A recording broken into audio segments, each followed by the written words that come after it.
Tudo bem? No episódio anterior, você e eu ouvimos sobre os negros escravizados e a abolição da escravatura no Brasil. Hoje entenderemos um pouco melhor a partir da visão dos historiadores Eduardo Padreco e Flávia Campani, o pós-abolição e o tão falado racismo estrutural que ainda nos acompanha. Flávia, Eduardo, hoje a dúvida ela é minha. Nós podemos de alguma maneira relacionar as favelas, cenário tão comum no Brasil atual, aos quilombos do passado? Olá a todos. Bom dia, boa tarde, boa noite, dependendo do horário que você estiver nos assistindo. Essa pergunta aí eu vou jogar a bola para o Padreco, porque está um pouquinho ligado à fala inicial dele, né, meu amigo? Flávia, né? Essa é uma pergunta sensacional. Mas antes de responder, né, ao aluninho Pablo, né, a gente precisa fazer aquele contexto geral. Né? O episódio passado, né, a gente falou sobre a origem da escravidão, né, todo o processo de como, né, a população negra ela vem para o Brasil.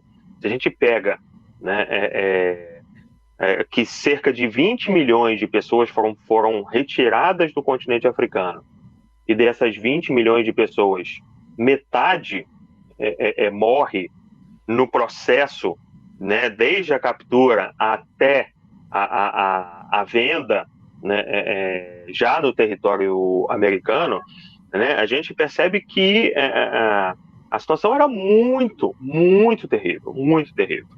Né? Falar de escravidão é sempre bom a gente reforçar, é muito importante, né, para a gente fazer, né, uma reflexão histórica.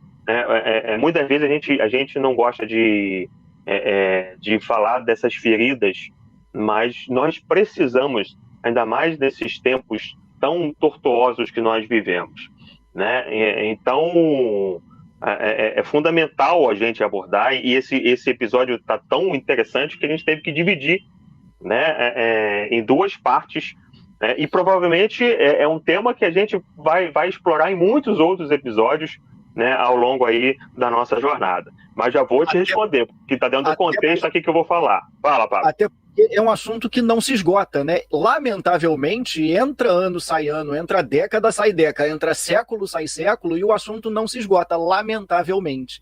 A gente, inclusive, está tendo muitos casos de racismo no futebol.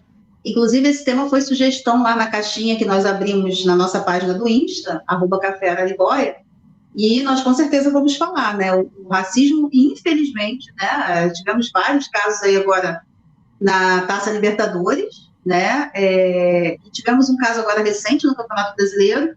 Então, assim, é inacreditável, é surreal que a gente tenha que estar aqui falando sobre esse assunto, como o Pablo falou, inesgotável, né? E em várias partes da nossa sociedade, né? Inclusive no futebol, chega a ser um absurdo, porque a maior parte dos nossos jogadores são negros, né? O futebol tem tudo a ver inclusive com o preconceito, com o racismo. A gente falou um pouquinho da história do Vasco, né? Um dos primeiros times a aceitar negros no futebol, e parece que a coisa não melhora, a coisa permanece, tanto que os times vão ter que ser punidos agora com mais rigor, né? Multados, porque não se aprende, né? Então, Padreco, quilombo e favela tem relação? Tem toda relação, meu amigo, tem toda relação. Mas antes de responder você, eu vou contar uma historinha aqui, né?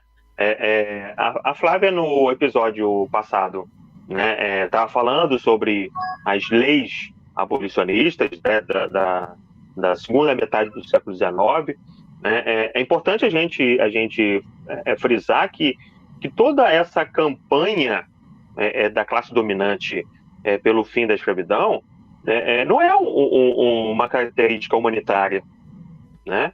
É porque o Brasil estava, né, cada vez mais se inserindo dentro de um contexto do capitalismo internacional, e a escravidão pega mal, né?